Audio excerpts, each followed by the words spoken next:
भरपूर रायगड जिल्ह्यातून, मग माणगाव, मुरुड अशी लांबून लांबून शर्यतीसाठी बैलगाड्या येतात. परंतु काही मालकांचं आम्हाला फोटो आले, फी सुद्धा आली, त्याने बिचाऱ्याने प्रामाणिक दिली. पण काय झालं, लांबून आलेली गाडी आहे, ती गाडी आपल्या बंदरात धावलेली नव्हती किंवा पाहिली नव्हती आमच्या मंडळाच्या सदस्यांनी. त्यामुळं काही गोष्टींचं कन्फ्युजन आमचं असं झालं की ही गाडी निश्चित मनाने चांगली पळणारी असेल आणि ती आमच्याकडून वरच्या गटात लागली गेली.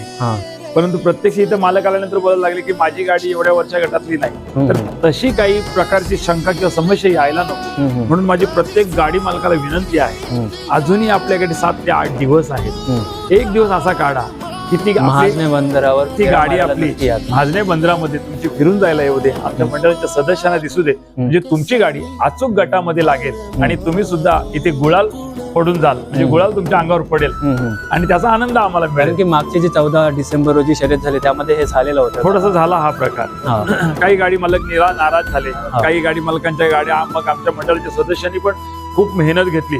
आयत्या वेळेला काही गाड्या आहेत ना त्या ऍडजस्ट केल्या, मग शेवटी अगदीच नाराजी नको म्हणून. पण तसं आता काय होणार नाही, त्यासाठी अगोदरच त्या मालकांनी खबरदारी घ्यावी. हे मी आपल्या माध्यमातून सांगू इच्छितो की त्यांनी एकदा तरी आपली गाडी इथे आपल्या मैदानात दाखवायला आणा.